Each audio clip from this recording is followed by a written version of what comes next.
देखिए आपका कुछ टेक्निकल समस्याओं के कारण कुछ देर क्लास रुक गई थी, फिर शुरू किया जा रहा है। आपका हम बता रहे थे आपका ये एलस्टेशन नंबर बी सेक्शन 16 का ये सरकारी कारोबार से संबंधित है। ये भी लेटर वाला ही उदाहरण है, कोई दूसरा नहीं है। बस यहाँ जो लेटर डाला जाएगा वह सरकारी डाक में डाला जाएगा, बॉक्स में नहीं रखा जाएगा प्राइवेट। जैसे कि सरकारी जहाँ बॉक्स लग गए हैं या जाकर डाक खाने में छोड़िए, जो यहाँ भी छोड़िए। तो आपका एलस्टेशन कहता क्या है? आपका बेयर एक्ट पहले देखा जाता है कि आखिर बेयर एक्ट में कहा क्या गया है। लेकिन केस फिर एक बार हम बता दें, जो दूसरा एलस्टेशन है वह किस केस पर आधारित है, किस केस में निर्णय को छाप दिया गया है? Warren versus Warren. देखिए क्या कहता है दूसरा प्रश्न यह है कि क्या एक विशिष्ट पत्र क को मिला यह तथ्य कि वह सम्यक अनुक्रम में उचित अनुक्रम में डाक में डाला गया था और वह पुनः प्रेषण केंद्र द्वारा लौटाया नहीं गया। यानी कि प्रेषण केंद्र मतलब कि जहां आपने डाक में डाला था वहां से वो रिटर्न नहीं आया। तो देखिए आपका नियम क्या है। अगर कोई पत्र आप रजिस्टर्ड करते हैं, स्पीड पोस्ट करते हैं या डाक में डालते हैं और ऐसी दशा में तो ये कारोबार का अनुक्रम है पहला। दूसरा नियम ये जानना है कि अगर वह लेटर डाक द्वारा आपको पुनः वापस नहीं मिलता, 1 मास तक नियम है, 1 मास तक, तो ये माना जाएगा कि जिस व्यक्ति को आपने ये लेटर भेजा था उसे क्या हो गया होगा, प्राप्त। लेकिन 1 मास। और दूसरी बात यह कि अगर किसी व्यक्ति को आपने लेटर भेजा और वह लेने से इनकार कर दिया तो बाद में वो ये नहीं कह सकता कि लेटर में क्या लिखा था हम जानते ही नहीं। क्यों नहीं कह सकता? क्योंकि लेने से इनकार करना मतलब कि आप लेटर की बातों को इग्नोर नहीं कर सकते। यानी कि कुल मिलाकर अगर डाक में लेटर डाला गया, सरकारी डाक में डाला गया और लेटर भेजने वाले के पास क्या नहीं आया वापस, तो ये माना जाएगा कि वह लेटर जहाँ के लिए भेजा गया था क्या हो गया होगा, पहुँच गया होगा। भाई चाहे सरकार भी ये नहीं कर सकती, इसीलिए आपका कहा भी जाता है कि जब भी कोई लेटर बाजी करिए तो हाथों हाथ न दीजिए। कम से कम जाकर एक आप डाक में स्पीड पोस्ट डाल दीजिए। स्पीड पोस्ट रहेगा तो आपके पास से क्या रहेगा, प्रमाण कि हमने तो इनको नोटिस दी थी या लेटर भेजा था। और ऐसे मौखिक रूप से कोई प्रमाण ज़्यादा नहीं रहता। तो इस प्रकार आपका कारोबार का अनुक्रम समाप्त हुआ। लेकिन इसको कोरिलेट करके पढ़ना है। आइए एक एक करके हम कोरिलेट करते हैं। सबसे पहले कोरिलेट करके पढ़ना है सेक्शन 32 के क्लाज 2 से। देखिए धारा 32 क्या कहती है।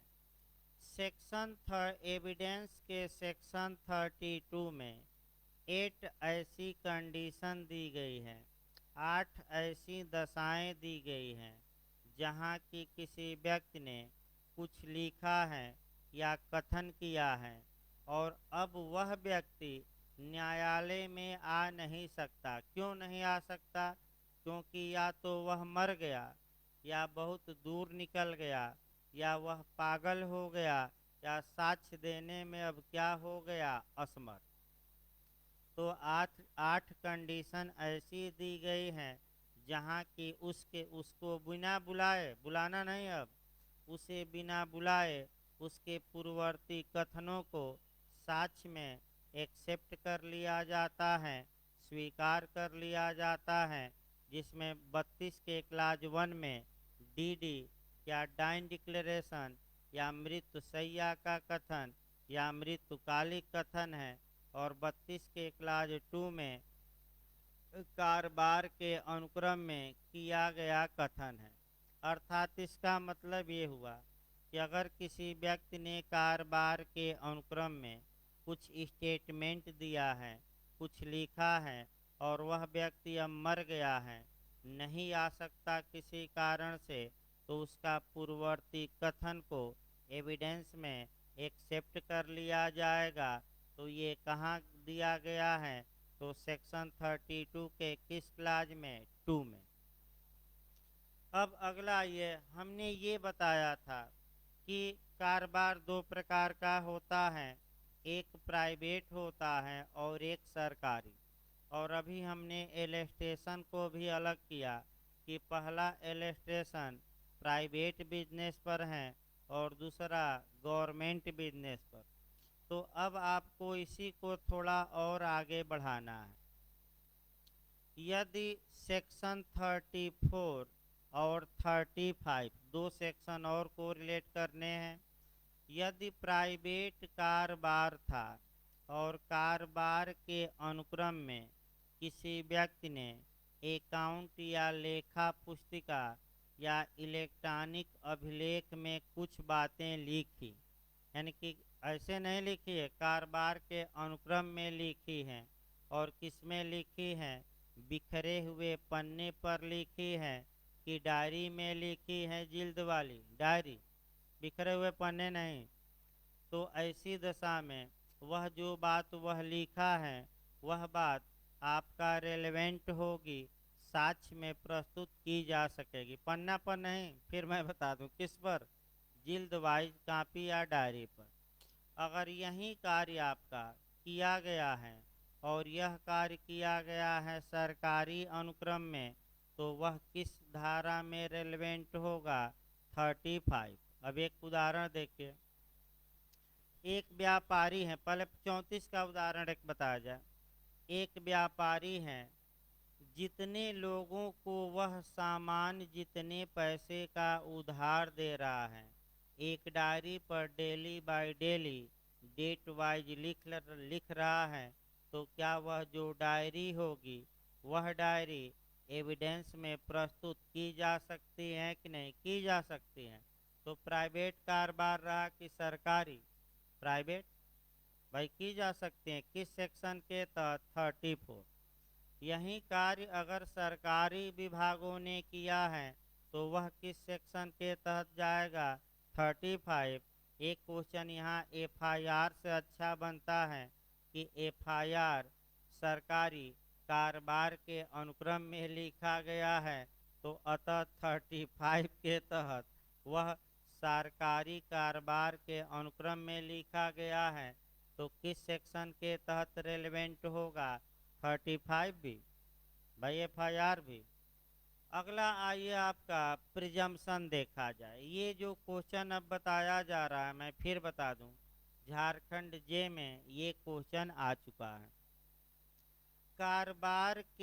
कारोबार का अस्तित्व के बारे में प्रिजम्पशन या अनुमान लगाना या उपधारणा किस सेक्शन में है? तो 114 के दृष्टांत नंबर पूछा गया है, दृष्टांत नंबर जी में है। किसमें? यानी कि जब कोई कार्य कारोबार के अनुक्रम में किया जाता है तो ये माना जाएगा कि कारोबार के अनुक्रम का पालन किया गया होगा। पालन नहीं, क्या किया होगा? पालन। देखिए तमाम उदाहरण है जो आगे हम बताएंगे आपका। वे उदाहरण एक तो अडवाणी जी पर बताया जाएगा, दूसरा मोदी जी पर, जैन हवाला कांड भी है। तमाम उदाहरण यहाँ आगे कवर होंगे जिसको कि आपको और अच्छे से जानना पड़ता है। लेकिन एक उदाहरण हम सेक्शन 34 पर बता रहे हैं, आगे तो हम बताएंगे ही आपका डिटेल में। देखिए अभी आपका मैंने एक उदाहरण लेटेस्ट हम बताते हैं जो अभी आया था। प्रशांत भूषण जी ने, जो अधिवक्ता हैं आपका सुप्रीम कोर्ट में, सभी लोग जानते हैं, उन्होंने कहीं से एक मैंने आपका फैक्स का लेटर पा लिया, एक कागज़ पा लिया। उस कागज़ में ये दिया था कि जब हमारे पीएम यानी कि मोदी जी गुजरात के मुख्यमंत्री थे, उस समय रिलायंस कंपनी ने उनको डोनेशन दिया था, यानी कि धन दिया था चुनाव लड़ने के लिए, जो भी हो।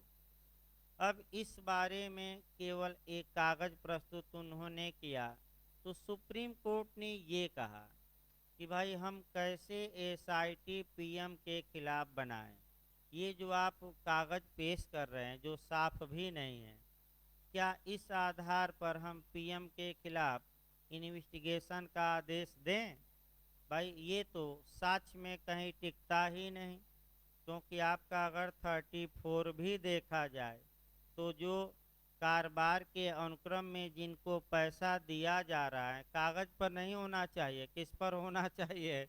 वो तो अकाउंट में या जिल्द वाली कोई कॉपी हो, तो अगर वह ला दीजिए तो हम तुरंत आपका क्या कर दें भाई, फैसला दे दें पीएम के खिलाफ। और नहीं ला पाए प्रशांत भूषण, फिर बाद में बौखला गए, उल्टा सीधा बोले, अब मैं तमाम चीज़ें हुई उसमें हमें नहीं जाना है। बौखला गए, याचिका खारिज हो गई। बौखला गए कि सुप्रीम कोर्ट ने हमारी बात नहीं सुनी, और वो अलग बात है, उससे हमें मतलब नहीं है। लेकिन इस प्रकार सेक्शन 16 आपका समाप्त हुआ। अगला देखा जाए आपका 17। देखिए अब जो हमें पढ़ना है एडमिशन और कन्फेशन। एडमिशन और कन्फेशन से बहुत ज़्यादा क्वेश्चन बनते हैं। प्री में तो बनता ही है, मेंस में भी काफ़ी क्वेश्चन बनते हैं, इंटरव्यू में भी आपका बनता है। तो एडमिशन और कन्फेशन, यानी कि इसको हम हिंदी में कहते हैं, एडमिशन को स्वीकृति कहते हैं और कन्फेशन को संस्वीकृति। संस्वीकृति। देखिए पहला, एडमिशन और कन्फेशन के बारे में जो प्रावधान दिए गए हैं वह आपका 17 से लेकर आपका 31 तक दिया गया है। यानी कि एविडेंस की धारा 17 से लेकर 31 तक में एडमिशन और कन्फेशन का वर्णन है, पहला नियम। दूसरा नियम हमें ये देखना है कि आखिर एडमिशन होता क्या है, तो ये सेक्शन 16 बताएगा। एडमिशन किस कंडीशन में कौन व्यक्ति करता है, तो ये 18, 19 और 20 बताएगी। और एडमिशन कब रेलेवेंट होगा, ये सेक्शन 21 से लेकर 23 बताएगी। एडमिशन का इफेक्ट क्या होगा, प्रभाव क्या होगा, यह धारा 31 बताएगी। किस एडमिशन को प्रूफ करने की आवश्यकता नहीं है, ये सेक्शन 58 में जाएगा। और जब भी आप प्रभाव पढ़िए, यानी कि जब भी आप 31 पढ़िए, तुरंत आपका, चूँकि प्रभाव स्टापेल का होता है, तो स्टापेल के बारे में 115, 116 और 117 पढ़ना है। और इसी के साथ आपका एडमिशन के बारे में सीपीसी का आदेश 12 पढ़ना है, यानी कि आदेश आपका 12 पढ़ना है। यानी कि पहले एरिया कवर कर लिया जाए, तब एक एक करके समझाया जाए। देखिए फिर एक बार एरिया कवर करिए, कहाँ कहाँ से हमें कोरिलेट करके पढ़ना है। जब आप एडमिशन पढ़ेंगे तो आपको कौन कौन सा सेक्शन पढ़ना है, पहले शुरुआती दौर में वह कवर किया जाता है। एडमिशन के बारे में 17 से लेकर कहाँ तक डायरेक्ट पढ़ना है, 23 हम थोड़े हैं बताएंगे। इसके बाद एडमिशन या स्वीकृति का इफेक्ट कहाँ दिया गया है, 31। और इफेक्ट चूँकि स्टापेल या विबंध होता है, तो ऐसी दशा में आपका सेक्शन स्टापेल के बारे में प्रावधान 115, 116, 117 में है, ये देखना पड़ेगा। फिर आपका 58 ये कहता है जुडिशियल एडमिशन या न्यायिक स्वीकृति। और स्वीकृति के बारे में जो सीपीसी में हमें पढ़ना है, वह आपका पढ़ना है आर्डर 12 में यानी कि आदेश 12 में।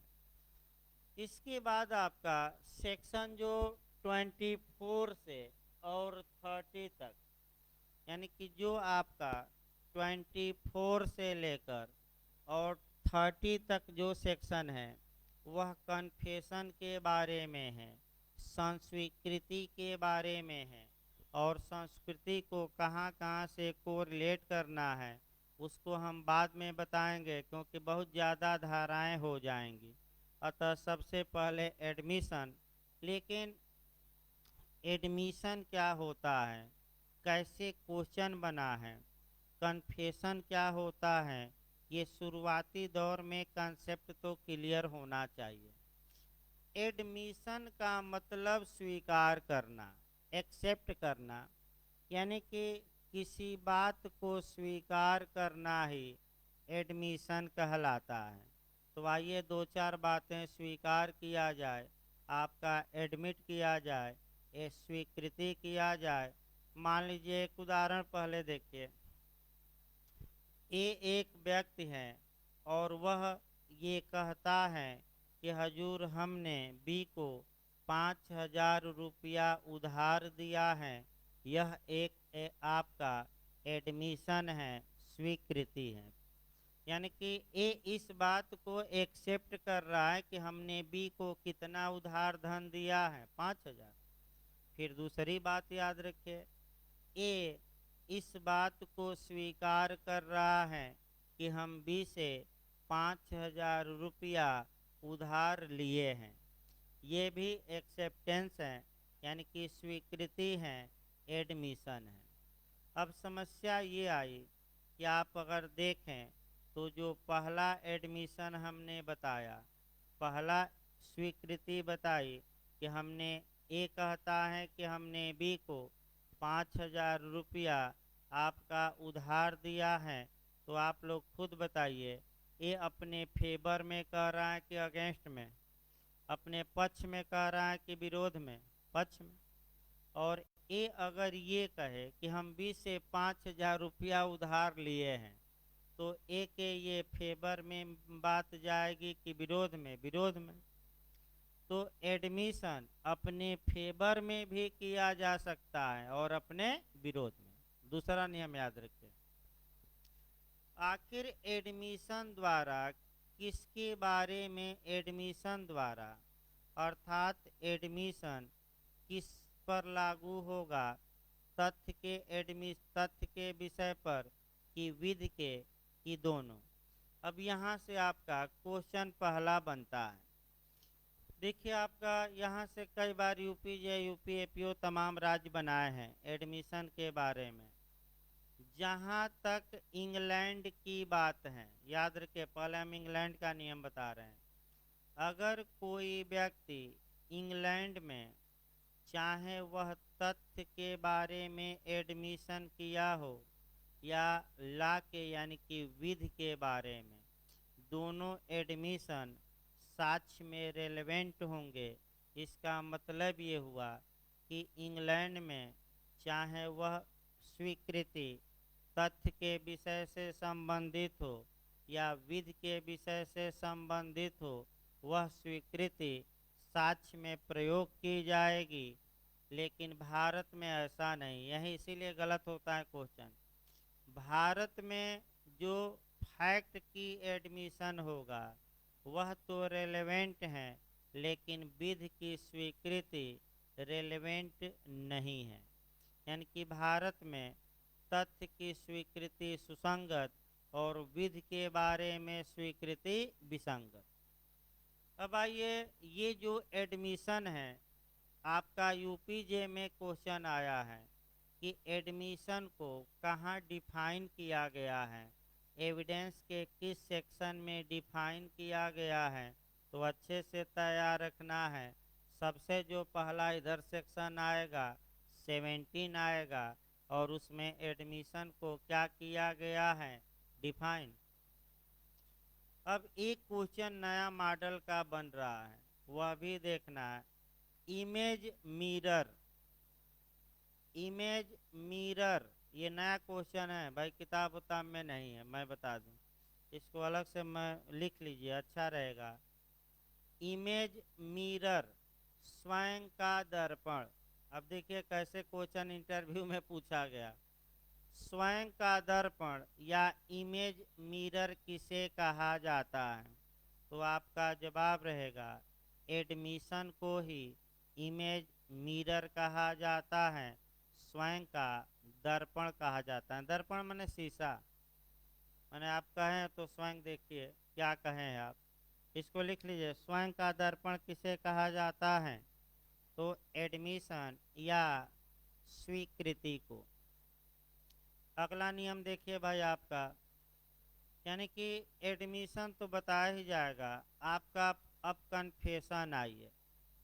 कन्फेशन जो शब्द है उसका हिंदी अर्थ होता है संस्वीकृति। भाई नए लोग कम से कम इतना तो जाने शब्द का अर्थ। जो ये कन्फेशन शब्द है ये लैटिन के कानफैटरी से बना है, कानफैटरी से बना है। और कानफैटरी शब्द दो शब्दों के मेल से बना है, एक कान और दूसरा फैक्ट्री। यानी कि इसका मतलब हुआ समाप्ति कहना, द इंड बोल देना। कान फैक्ट्री का मतलब क्या हुआ? द इंड बोल देना, यानी कि समाप्ति कह देना। अब कन्फेशन को कहा, अब देखिए पहला क्वेश्चन कि कन्फेशन या संस्वीकृति को एविडेंस की किस सेक्शन में डिफाइन किया गया है, परिभाषित किया गया है? भरमाऊ क्वेश्चन। तो आप मारिएगा इनमें से कोई नहीं, क्योंकि कन्फेशन को कहीं एविडेंस एक्ट में परिभाषित नहीं किया गया है। तो जब आगे बढ़ेंगे तो हम परिभाषा भी बताएंगे, तमाम चीज़ें। लेकिन एक लाइन दिमाग में बैठा लीजिए कि कन्फेशन होता क्या है। जब किसी अपराध का अभियुक्त अपनी द्वारा किए गए अपराध को एक्सेप्ट कर लेता है, स्वीकार कर लेता है, उसी को हम कन्फेशन कहते हैं। यानी कि उदाहरण के रूप में लास्ट में ए एक व्यक्ति है और ए इस बात को स्वीकार करता है कि यह हत्या मैंने ही की है। तो इस स्वीकृति को अब स्वीकृति न कह के ये स्वीकृति किस में कन्वर्ट हो जाएगी? संस्वीकृति में। तो अगर आपसे कोई पूछे कि कन्फेशन क्या है तो एक लाइन आप जवाब देंगे कि जब किसी अपराध का अभियुक्त व्यक्ति अपनी द्वारा किए गए ऑफेंस को एक्सेप्ट कर लेता है, स्वीकार कर लेता है, तो उसी को हम क्या कहते हैं? संस्वीकृति। अब कहाँ कहाँ स्वीकार कर सकता है?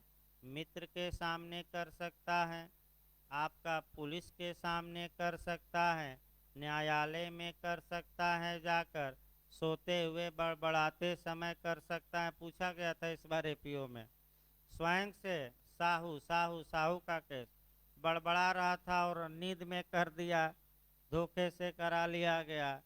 आपका 2 बूंद ले लिया था एक गिलास में और लगा बकने कि हमने ही मारा। तो ये सब तमाम बातें पढ़नी हैं और आपका पुलिस के समझ करता है तो विसंगत होगा, क्योंकि आपका आगे हम बताएंगे। लेकिन इतना बताने का मतलब एक लाइन रहा, वह एक लाइन दिमाग में ये बैठाना है कि कन्फेशन एक प्रकार का एडमिशन ही है। यही एडमिशन किस में कन्वर्ट हो जाता है? कन्फेशन में। लेकिन कब? जब उस एडमिशन द्वारा किसी अपराध का अभियुक्त व्यक्ति अपनी द्वारा किए गए अपराध को क्या कर लेता है? स्वीकार।